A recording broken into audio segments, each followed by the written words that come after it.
Ladies and gentlemen, boys and girls, children of all ages, welcome to the Robert Sports Show. I'm your host, Robert. Alright, we are 8 days away from the 2026 Daytona 500, the last weekend until November with no NASCAR. Obviously, we got 2 off weeks this year. I know Easter we have the Rockingham track race and Xfinity race. And I want to say the other off weekend, there is no NASCAR that weekend either, but one weekend between now and November 8th. So, yeah, we got some football game this weekend. So NASCAR starts next week, or Wednesday actually. So we're going to profile car number 8. Now we're 2 days away from the Clash, but a lot of positive and negative reaction with the Clash. Everybody's chimed in their opinion. Obviously, if you look at Jeff Gluck's poll, the first year of the Clash at either LA or Bowman Gray was great. Second and third year at Coliseum were down a little bit. Obviously, the second year affected by weather this year. Coliseum affected by weather as well. You're never going to please every fan at all. I like Bowman Gray, obviously, with the weather this year made a hindrance. I personally think we should go back again and see what the weather's like. Obviously, when you have a once-in-a-decade snow or 2 decades snow, it affects everything.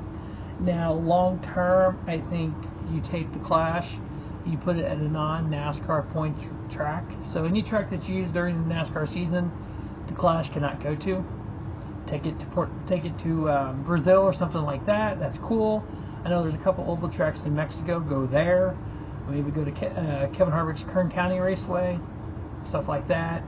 I know somebody talked about putting it in New Smyrna, which I actually like that idea until I realized that the World Series of Asphalt late model race was there. I'm like, no, you don't want to go in somebody else's backyard and kind of mess with what they got going on. We just like doing something at the Snowball Derby for NASCAR. Why would you mess with? That's the biggest late model race there is. Let the World Series of Asphalt have their deal. Don't get involved with them. Go somewhere else. Do your own thing. But don't take it back to Daytona and put it on the oval. Because if you look at Jeff Gluck's poll, the 2020 was the one on the oval, 21 was in the road course. 21, people hated that race. So why do we want to go back? People hated that race worse than they hated Bowman Gray. I think it was actually worse. Let's actually pull that up here. See if we can go to Gluck's page and pull that up. Because I think was it a good race? The last poll for the last Clash at Daytona on the oval, 2020, was worse than what we had at Bowman Gray. Alright, did I share that on my page, or do you need to go to Gluck's page and pull that up?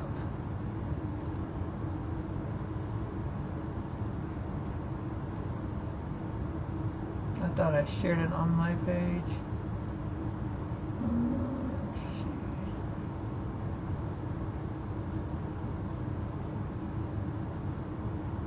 Maybe I didn't. Oops.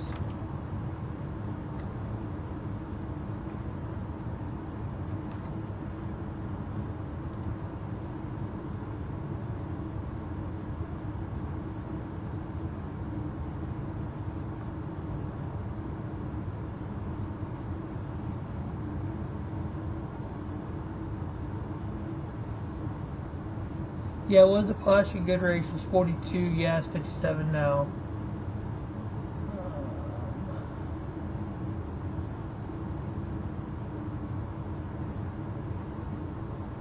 Here we go. So, Clash was 42.3% yes. The last Clash at the Oval, which was 2020, no, so it was 49%. 2019 was 20%, 2018 was 48%. LA, the last 2 are 50 and 51. So, the Daytona road course was 83, and the first LA was 84, and the first Bowman Gray was 86. So the only year on the Daytona road course was in 83. The first LA was 84, the first Bowman Gray was 86. So the first time we do something, people love it for the Clash. Then they hate the second and third one. But the fact that the Clash got a 42, and then the 2019 Clash at the Daytona Oval got a 20.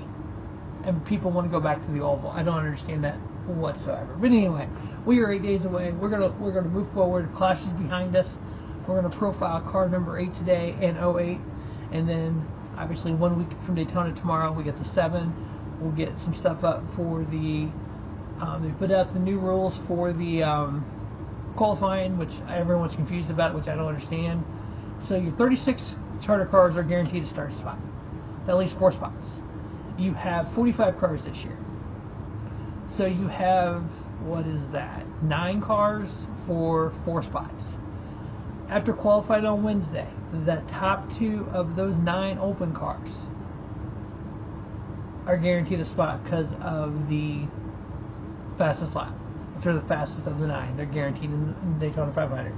So of those 9 open cars, 2 are guaranteed in at the qualifying. At least 7 to go race their ways on each duel have 1 spot.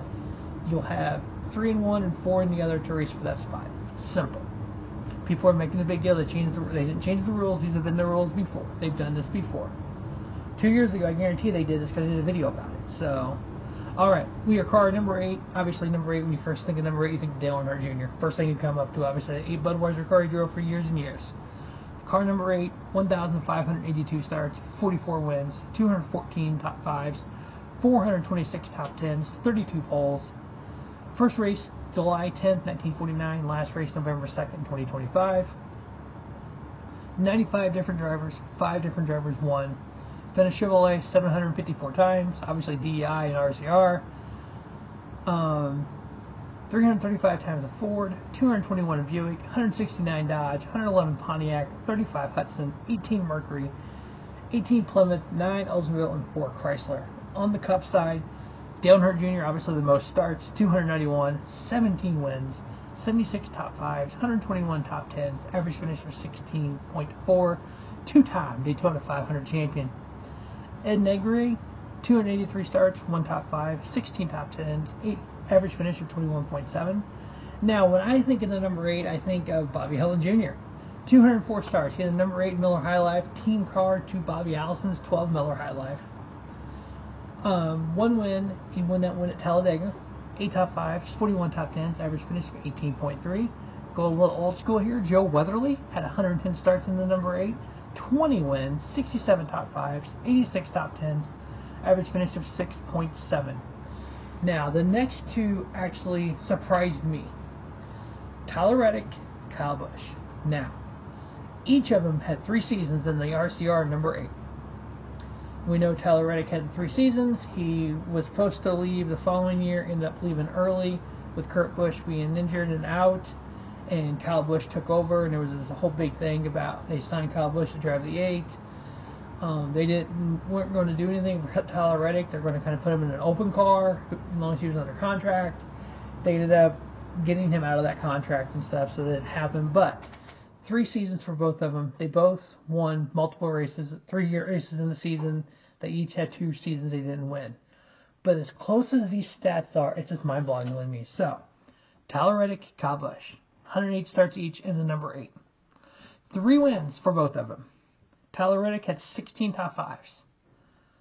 Kyle Busch had 18 top 5s. Tyler Reddick had 40 top 10s. Kyle Busch had 37 top 10s. Tyler Reddick had an average finish of 16.7. Kyle Busch had an average finish of 17.1. Super close for the last 6 years at RCR. 3 with Reddick and 3 with Kyle Busch for that number 8. Now, the only common denominator, 2 of them. It was the number 8 for Richard Childress Racing and the crew chief. Now, there's a different crew chief this year. Is that going to be what helps Kyle Busch move on to the next level? Is that what's going to help Kyle Busch get back in victory lane? 2 years without winning? We will see. But it was just ironic how Tyler Reddick's 3 years and Kyle Busch's 3 years were pretty damn similar. All right, in the number 8 Xfinity car, we know that's part of Junior Motorsports. 793 Xfinity starts, 44 wins, 180 top 5s, 310 top 10s. First race was April 3rd, 1982. Last race was November 1st, 2025. 65 different drivers, and 10 of them won. Now, these are the who's who of Junior Motorsports here. Josh Berry, 78 starts in at number 8, 4 wins, 26 top 5s, 44 top 10s, average finish of 12.8. Martin Truex Jr., 76 starts, 13 wins, 37 top 5s, 53 top 10s, average finish of 8.8. Sammy Smith, 66 starts, 2 wins, 15 top 5s, 34 top 10s, average finish of 14.6. Bobby Helen Jr., 63 starts, 2 top 5s, 8 top 10s, average finish of 23.1. Bobby Hamilton, 59 starts, 1 win, 11 top 5s, 20 top 10s, average finish of 17.1. Jeff Burton, 59 starts, 2 wins, 7 top 5s, 20 top 10s, average finish of 17.6. Back when the number 8 belonged to DEI, Dale Earnhardt Incorporated, Dale Earnhardt, 44 starts in that number 8. Now remember, the number 8 went back to Dale's dad, Ralph, drove the number 8. And then Dale drove the number 8 coming up through when he wasn't racing against his dad. And then he kept it as the Xfinity number, and it became the number 2 number for DEI. When number 1 for Steve Park was 14 Burger King, then it turned to number 1 Pennzoil for DEI, Dale Earnhardt Incorporated, and then the number 8 Budweiser came along for Dale Jr. But Dale Earnhardt had 44 Busch starts in the number 8, 8 wins, 21 top 5s, 23 top 10s, average finish of 14.9. Now, anybody that's followed Kenny Wallace has heard the story of Kenny talking about how Dale Earnhardt got him into the sport and drove his Busch car. This is it right here. 54 starts for Kenny Wallace in that number 8 Busch car for Dale Earnhardt. 5 wins, 19 top 5s, 26 top 10s, average finish of 14.7. And then the few races that Dale Jr.'s drove in his own Busch car, 17 starts in the number 8, 7 wins, 10 top 5s, 13 top 10s, average finish of 6.8. Now, on the truck side, 31 different drivers drove 420 races, 6 wins by 1 driver. We had 42 top 5s, 103 top 10s. First race was February 5th, 1995. Last race was February 19th, 2021. Now, we have 2 generations of Nemechek and another Nemechek brother. So John Hunter Nemechek has the most starts in the number 8 Craftsman Truck Series. For the number 8, 100 starts, 6 wins, 28 top 5s, 50 top 10s, average finish of 13.1. Bill Lester has 47 starts, 1 top 10, average finish of 18.7. Chad McCumbee, 33 starts, 2 top 5s, 9 top 10s, average finish of 16.6. Joe Nemechek, John Hunter's dad, 28 starts, 1 top 5, 13 top 10s, average finish of 14.4. Max Gresham, 27 starts, 1 top 5, 4 top 10s, average finish of 17.5. John Nemechek, which is Joe's brother and then John Hunter's uncle, 27 starts in at number 8, 2 top 10s, average finish of 18.9. Now, I got to meet John Nemechek. I've actually got to meet both of them. I actually got a picture with John Hunter not long ago, but his uncle John, I actually met at Heartland Park, Topeka in 1996. I saw him race at I-70 that year where he finished 23rd at Heartland Park, Topeka. Let's find that here. Did he not qualify? Because he was there in 96 I went. 96. I'm looking at 95 there. So 1996, Heartland Park, Topeka. Where's it at? Here it is. 21st. He finished that day. And I actually watched him qualify that day. And I was out there when during practice where he got off track and covered the bottom of that truck in mud. Where did he qualify that day? He qualified 31st. Yeah, and during practice he had got off track, covered the bottom of the truck in mud. I was standing by a fence right outside the garage area and kind of looking over and seeing what was going on. And he walked over and I didn't realize who it was. You know, young 18-year-old kid. I didn't realize who this guy was. He walks over and goes, "Hey, can you hand me that hose over there?" I'm like, "Yeah, sure, man." Hand the hose over the fence, go back, turn it on. He goes over, does his thing, brings the hose back over. He goes, "Can you turn it off for me?" I threw the hose back over there for him. I'm just kind of watching. And a few minutes later, he walks over with an autographed picture and hands it to me. And I look down at it. I look at him and go, "This is you." He kind of laughed. He goes, "Yeah, thanks for your help." I was like, "Hey, no problem, man. Good luck." And yeah, I've been a Nemechek fan ever since. John Nemechek and his brother Joe. And then when John Hunter came up, instant, I was going to be a fan of John Hunter. So, yeah. So I got to meet John Nemechek. I've got to meet John Hunter Nemechek. I just never got to meet Joe. But anyway, car number 8, because we are 8 days away. So we're going to go ahead and do the number 08 as well. And then we'll be 1 week away from Daytona tomorrow. As always, thanks for watching Robert Sports Channel. Just have a great day. Has 50 Day Urban Sports Show, your YouTube leader in sports channel content.